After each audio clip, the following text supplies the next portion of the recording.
Sexto dia. A missão do Espírito Santo. Quando ele vier, convencerá o mundo do pecado, da justiça e do juízo. Quando vier, porém, o Espírito da verdade, ele vos guiará a toda a verdade, porque não falará por si mesmo, mas dirá tudo o que tiver ouvido e vos anunciará as coisas que hão de vir. Ele me glorificará, porque há de receber do que é meu e vou-lo há de anunciar. João 16 verso 8, 13 e 14. Que situação difícil os discípulos devem ter passado, vendo o Mestre sendo rejeitado e até mesmo profetizando sua própria morte. Após a última ceia, Jesus deu alguns conselhos de despedida, João 14 versículo 1 a 15, e prometeu que voltaria para buscá-los. Mas, ele não terminou suas instruções ali. Foram as palavras seguintes de Cristo que trouxeram paz, alegria e esperança para quem iria ficar sem a presença física de seu maior guia. Ao longo de seu ministério, Jesus havia dito e mostrado que o objetivo de sua vida era fazer a vontade do Pai, através do poder do Espírito. O Espírito Santo foi mencionado muitas vezes aos discípulos, mas eles tinham dificuldades em compreender. Sabendo que seu trabalho estava chegando ao fim, Jesus precisou ser mais claro. Convenho-vos que eu vá, porque, se eu não for, o Consolador não virá. João 16 verso 7. O Consolador, representante de Cristo. Jesus prometeu um ser pessoal para ficar em seu lugar. Mas, qual seria a missão desse enviado? Jesus mesmo respondeu a essa pergunta, para que os discípulos não ficassem com maiores dúvidas. A promessa era que viria outro Consolador, um igual a Jesus, que os ensinasse e estivesse com eles para realizarem a obra que Cristo lhes confiara. Mateus 28 verso 19. Esse outro Consolador, o Espírito Santo, teria um papel específico nesse novo momento do plano da salvação. Desde o princípio, o Espírito Santo esteve atuando em favor da humanidade juntamente com Deus Pai e Deus Filho. Gênesis 1 verso 2. No Antigo Testamento, o Espírito é mencionado 88 vezes. Mesmo antes do Pentecostes, sua presença é inquestionável. Ellen White diz sobre isso: durante a era patriarcal, a influência do Espírito Santo tinha sido muitas vezes revelada de maneira muito notável, mas nunca em sua plenitude. Agora, em obediência à palavra do Salvador, os discípulos faziam suas súplicas por esse dom, e no céu Cristo acrescentou sua intercessão.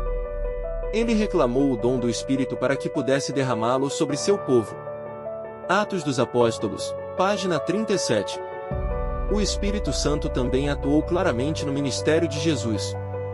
O Espírito Santo esteve envolvido na encarnação de Cristo.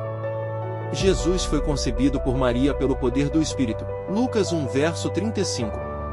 Antes de começar seu ministério público, Jesus foi dotado do Espírito, que, no batismo, desceu sobre ele em forma de pomba. Lucas 3 verso 21 e 22.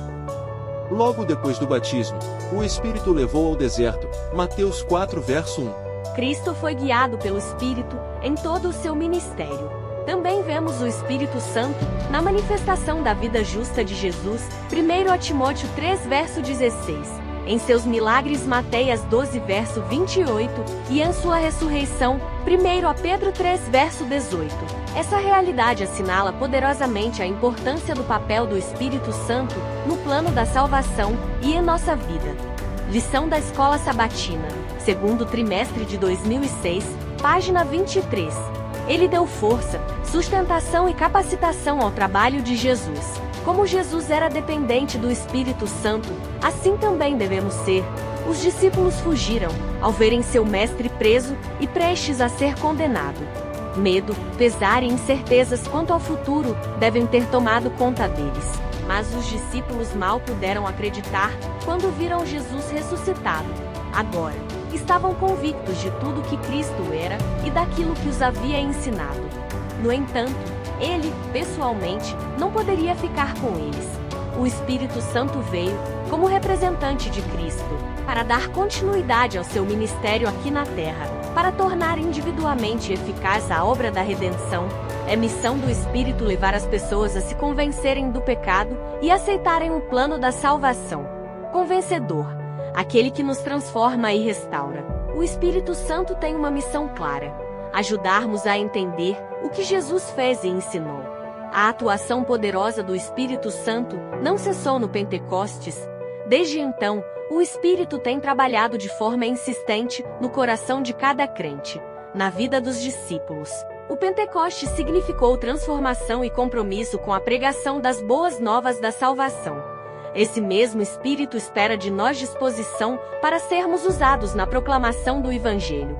O Espírito Santo muda a vida, porque ele habita no coração de quem o recebe. João 14, verso 17. É maravilhoso pensarmos na ideia de Deus habitar conosco, mas é isso mesmo que ele tem desejado, desde que o pecado entrou no mundo. Quando o Senhor fez uma aliança com o povo de Israel, a vontade dele era habitar entre os israelitas, por meio de um santuário. Êxodo 25, verso 8. O acordo que ele estabelecera com Moisés foi confirmado, quando a sua glória tomou conta do santuário. Portanto, onde Deus habita, acontece a manifestação de sua glória. Ao Jesus se tornar homem, ele habitou entre o povo, e sua glória também se manifestou. Diz o apóstolo João. E o Verbo se fez carne e habitou entre nós, cheio de graça e de verdade. E vimos sua glória. João 1, verso 14. A aliança que Deus fez no Antigo Testamento com Israel procurava alcançar toda a humanidade. Prova disso é que ele deu Jesus como sacrifício por todos os pecadores. Após a partida de Cristo para o céu, Deus manteve seu acordo. Continuaria entre nós, agora, através da pessoa do Espírito Santo. O santuário não seria mais uma tenda ou um belo templo adornado com ouro, mas o coração de cada crente. Hoje, o Espírito Santo quer fazer morada em nós. Quando decidimos que o Espírito não é um mero convidado em nossa vida, mas, sim, o dono dela, ele nos convence do pecado, da justiça e do juízo. João 16, verso 8. Ele opera a cada dia, e de maneira cada vez mais profunda, a obra da conversão. O Espírito Santo procura habitar em cada alma. Caso seja ele bem-vindo como hóspede honrado, os que o receberem se tornarão completos em Cristo.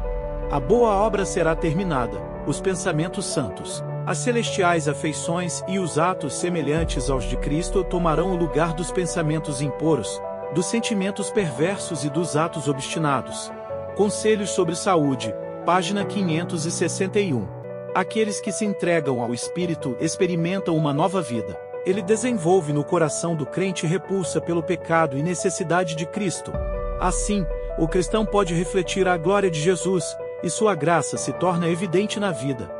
A missão do Espírito Santo em nossos dias é aplicar e comunicar a obra redentora de Cristo, individualmente, no coração humano, regenerando, justificando, santificando e comunicando a própria vida de nosso Senhor ressurreto, enquanto aguardamos sua segunda vinda corporal. Leroy e Froon, A Vinda do Consolador, página 36. Guia. Mostra o caminho da salvação em Jesus. Após a subida de Cristo ao céu, os discípulos necessitavam continuar sendo guiados. A promessa da vinda de um outro Consolador deu a eles mais confiança. Afinal, Jesus havia falado que o Espírito os lembraria de tudo que lhes fora ensinado, e lhes explicaria novas verdades. Mas o Consolador, o Espírito Santo, a quem o Pai enviará em meu nome, esse vos ensinará todas as coisas, e vos fará lembrar de tudo o que vos tenho dito. João 14, verso 26. Ellen White comenta sobre a nova compreensão que os apóstolos tiveram da pessoa e da missão de Cristo após o Pentecostes. Depois de receberem o batismo do Espírito Santo, começaram a perceber que estiveram na presença do próprio Senhor da Glória. À medida que as declarações de Cristo lhes eram trazidas à memória, seu espírito abria-se para compreender as profecias e entender os milagres que operara. Suas lições, as quais não haviam compreendido senão imperfeitamente, acudia-lhes agora como nova revelação. As Escrituras afiguravam-se-lhes um novo livro, o desejado de todas as nações. Página 507. Jesus tornou a salvação possível e acessível, mas é o Espírito Santo quem nos conduz e convence dessa verdade. A obra do Consolador é difícil compreender plenamente a obra do Espírito Santo, porque ela está além de nossa compreensão. Eu sei que você, neste momento, está pensando, preciso estudar mais acerca desse assunto, e eu o animo a fazer isso. Agora, em espírito de oração e comunhão, medite nesta pérola da palavra profética. O Consolador é chamado o Espírito da Verdade. Sua obra é definir e manter a verdade. Ele primeiro habita o coração como o Espírito da verdade, e torna-se assim o Consolador. Há conforto e paz na verdade, mas nenhuma paz ou conforto real se pode achar na falsidade. É por meio de falsas teorias e tradições que Satanás adquire seu domínio sobre a mente, encaminhando os homens para falsas normas, deforma o caráter. Por intermédio das Escrituras, o Espírito Santo fala à mente e grava a verdade no coração. Assim expõe o erro, expelindo da alma. É pelo Espírito da verdade, operando pela palavra de Deus, que Cristo submete a si seu povo escolhido. Descrevendo aos discípulos a obra do Espírito Santo, Jesus procurou comunicar-lhes a alegria e esperança que lhe animavam o próprio coração. Regozijava-se ele pelas abundantes medidas que providenciara para auxílio de sua igreja. O Espírito Santo era o mais alto dos dons que ele podia solicitar do Pai para exaltação de seu povo. Ia ser dado como agente de regeneração, sem o qual o sacrifício de Cristo de nenhum proveito teria sido. O poder do mal se estivera fortalecendo por séculos, e alarmante era a submissão dos homens a esse cativeiro satânico. Ao pecado só se poderia resistir e vencer por meio da poderosa operação da terceira pessoa da Trindade, a qual viria, não com energia modificada, mas na plenitude do divino poder. É o Espírito que torna eficaz o que foi realizado pelo Redentor do mundo. É por meio do Espírito que o coração é purificado. Por ele torna-se o crente participante da natureza divina. Cristo deu seu Espírito como um poder divino para vencer toda tendência hereditária e cultivada para o mal e gravar seu próprio caráter em sua igreja. O desejado de todas as nações, página 671.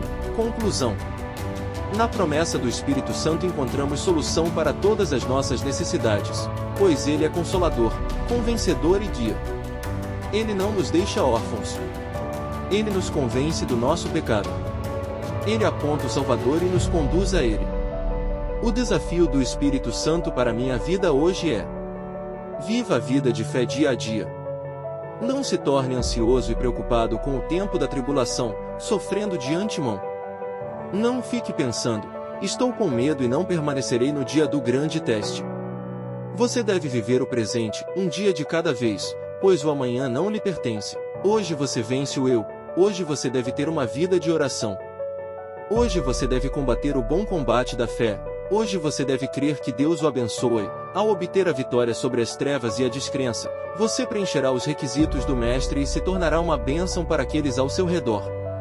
Signs of the Times, 20 de outubro, 1887, página 10. Meu compromisso: orar pela renovação do batismo com o Espírito Santo. Orar por meus amigos. Viver na presença de Cristo. Testemunhar acerca do Evangelho. Adorar a Deus com os dízimos e as ofertas, de forma sistemática e proporcional às rendas.